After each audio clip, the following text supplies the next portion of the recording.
आज शेतकऱ्यांच्या खात्यामध्ये पीक विमा जमा सरसकट पीक विमा वाटप सुरू झालेल्या 27,000 रुपये हेक्टरीप्रमाणे शेतकरी बांधवांना SMS इथं येत आहे। सरसकट या जिल्ह्यांमध्ये आणि या शेतकरी बांधवांच्या खात्यामध्ये पीक विमा जमा होण्यास सुरुवात। आताची सर्वात मोठी अपडेट आणि सर्व शेतकरी बांधवांसाठी गुड न्यूज। सरसकट पीक विम्याचे पैसे 27,000 रुपयापर्यंत रक्कम इथं शेतकरी बांधवांना खात्यामध्ये इथं जमा होत आहे। तर आता यामध्ये जे काही जिल्ह्यांचा समावेश आहे त्यामध्ये यवतमाळमध्ये वाटप सुरू झाला, बुलढाणा, अमरावती, अकोला, वाशिम, नांदेड तर अशा जिल्ह्यांमध्ये शेतकरी बांधवांच्या खात्यामध्ये पीक विम्याचे पैसे जमा होत आहे। यानंतर लातूर, परभणी, हिंगोली, बीड तर अशा जिल्ह्यांचा मध्ये समावेश आहे। तर आता पीक विमा कंपनीकडून वेगाने पीक विमा वाटप इथं सुरू करण्यात आलेला आहे। आताची मोठी अपडेट म्हणजे बरेच दिवसांपासून रखडलेला पीक विमा अखेर शेतकरी बांधवांना 10,000 ते 27,000 पर्यंत पीक विमा जमा होत आहे। तर आता पीक विमा कंपनीकडून निधी वाटप वेगाने इथं सुरू करण्यात आलेले आहे। आता जे काही नवीन यादी इथं जाहीर झालेली आहे तर आता या जिल्ह्यांमध्ये याप्रमाणे पीक विमा जमा होत आहे। यवतमाळमध्ये 120 कोटी रुपये जमा सुरू झालेले आहे। अमरावतीमध्ये 95 कोटी रुपये वाटप सुरू झालेले आहे। हा जो पीक विमा आहे ते सरसकट आहे। म्हणजे आता सरसकट म्हणजे ज्या शेतकरी बांधवांनी ई पीक पाहणी केलेली आहे, ज्यांनी पीक विम्याचा फॉर्म भरलेला आहे अशा शेतकरी बांधवांना जमा होत आहे। असं नाही की तुम्ही पीक विम्याचा फॉर्म भरला तरीसुद्धा तुम्हाला पीक विमा मिळणार असं नाही। यानंतर इथे बुलढाणामध्ये 85 कोटी रुपये जमा होण्यास सुरुवात झालेली आहे। अकोल्यामध्ये 70 कोटी रुपये जमा होण्यास सुरुवात, वाशिममध्ये 60 कोटी रुपये जमा होण्यास सुरुवात, नांदेडमध्ये 90 कोटी रुपये जमा होण्यास सुरुवात, लातूरमध्ये 80 कोटी रुपये जमा होण्यास सुरुवात, बीडमध्ये 100 कोटी रुपये जमा होण्यास सुरुवात, परभणीमध्ये 75 कोटी रुपये जमा होण्यास सुरुवात। यामध्ये यवतमाळ, अमरावती, बुलढाणा, अकोला, वाशिम, नांदेड, लातूर, बीड, परभणी या जिल्ह्यांचा समावेश आहे।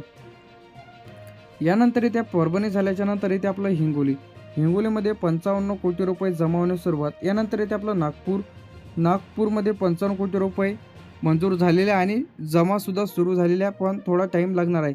सुरुवात आता झालेली आहे। वर्ध्यामध्ये सुद्धा 50 कोटी रुपये इथं नेमकी सुरुवात झालेली आहे। लातूरमध्ये 65 कोटी, गडचिरोलीमध्ये 40, भंडारामध्ये 45, छत्रपती संभाजीनगरमध्ये 85, जालनामध्ये 70, धाराशिव उस्मानाबादमध्ये 65, सोलापूरमध्ये 85, पुणेमध्ये 60 तर या जिल्ह्यांमध्ये लवकरच जे काही जमा होण्यास सुरुवात होणार आहे।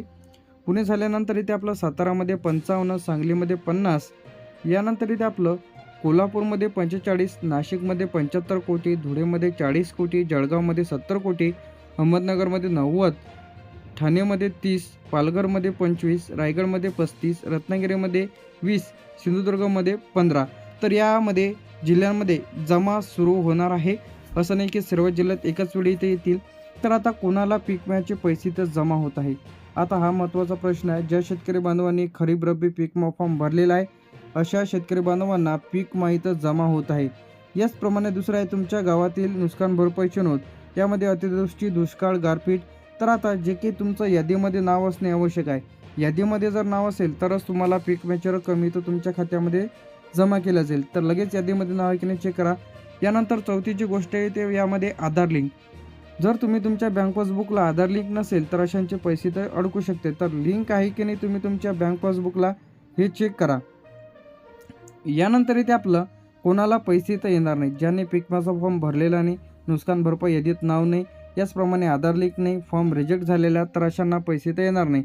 आता पैसे आले नाहीत तर या आधी हे तुम्हाला 5 गोष्टी तपासून घ्यायच्या आहे।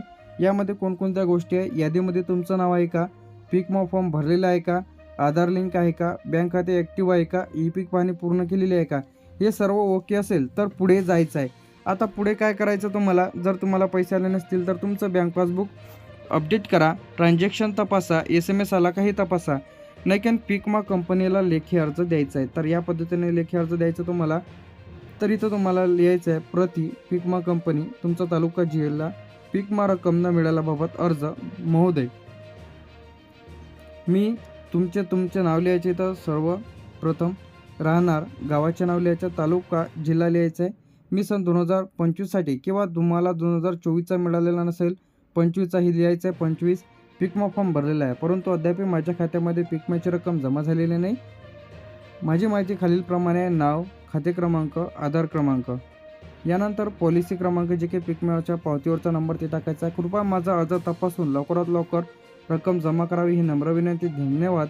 आपला विश्वासू मोबाईल नंबर आणि ऑनलाईन तक्रार करण्यासाठी तुम्हाला ऑनलाईन देखील तक्रार करता येणार आहे। किती दिवसात पैसे येतात अर्ज केल्याच्या नंतर 7 ते 15 दिवस अपडेट होण्यासाठी लागतो आणि टप्प्याटप्प्याने काही वेळानंतर पैसे जमा केले जाते. सरसकट पीक विमा कोणाला मिळणार आहे?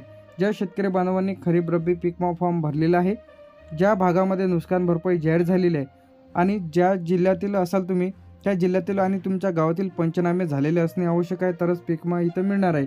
ज्या गावातील पात्र घोषित केलेले आहे, म्हणजे आता तुमचं दुष्काळ त्याचप्रमाणे तुमच्या जिल्ह्यासाठी आणि तुमच्या गावांसाठी नुकसान भरपाई जाहीर झालेली असणे आवश्यक आहे. ज्यांचं यादीमध्ये नाव आहे, तर यादीमध्ये नाव आहे, आधार लिंक आहे, तर अशांसाठी गुड न्यूज आहे, तर पीक विम्याचं अखेर पीक विमा वाटप सुरू झालेलं आहे. आता यादीत नाव कसं पाहायचं आहे? सर्वप्रथम पीक विम्याच्या ऑफिशियल पेजवरती जा, pmfby.gov.in या ऑफिशियल पेजवरती जा आणि फार्मर कॉर्नर किंवा बेनिफिशरी पर्यायावरती क्लिक करा. यामध्ये किंवा फार्मर कॉर्नरवरती क्लिक करा. यामध्ये तुम्हाला तुमचा मोबाईल नंबर टाका, OTP टाका आणि चेक करता येणार आहे तुमचा स्टेटस. यामध्ये तुमचा फॉर्म अप्रूव्हल आहे, पेंडिंग आहे की रिजेक्ट झालेला आहे हे तुम्हाला चेक करता येणार आहे.